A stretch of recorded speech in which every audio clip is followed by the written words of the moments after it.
Sleep is a big deal, and we see it hugely at school. Kids who are not getting enough sleep or don't have a regular sleep routine. And it's very hard. The busier your family is, the more kids you add into the family and things going on, the harder I think it gets to do sleep routines. Or maybe you're not a person yourself that really cares that much about a reliable sleep pattern. But for the most part, children need quite a bit of sleep.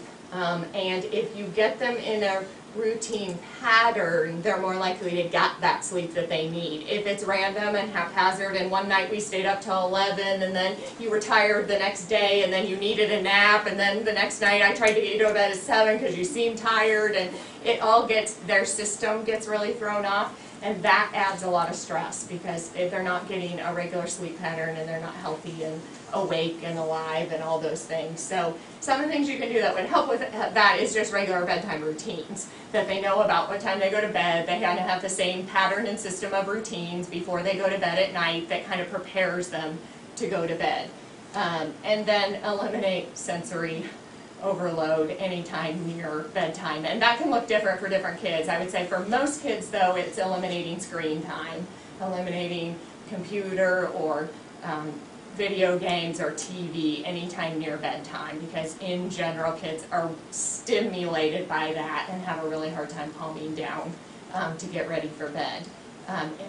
Sometimes it's wrestling with dad. Dad, comes in and says, "Hey, let's wrestle," and the kid gets all worked up, and then you wonder why they're not ready for bed in 20 minutes. So try to know your child well. Again, study your children. What is it that brings them to a level where they're calm and they're ready to get into bed?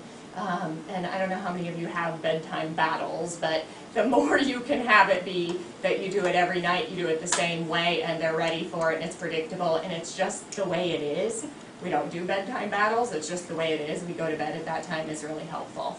Once you have older kids, same thing. I have a 10th grade girls advisory group, and we just talked about sleep and the significance and how it affects their learning. And for teenagers, often it's either socializing or homework that is their reason for pushing bedtime super, super late.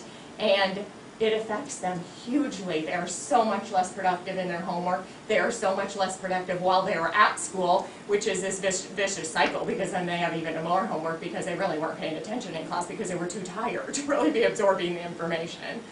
So it really is kind of a lifelong thing that you're teaching your kids, that sleep matters.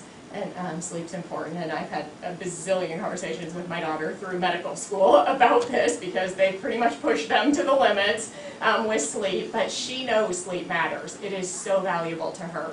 So she will get sleep over that extra 2 hours of studying because she knows her brain is going to be more alert and she knows she'll be more productive.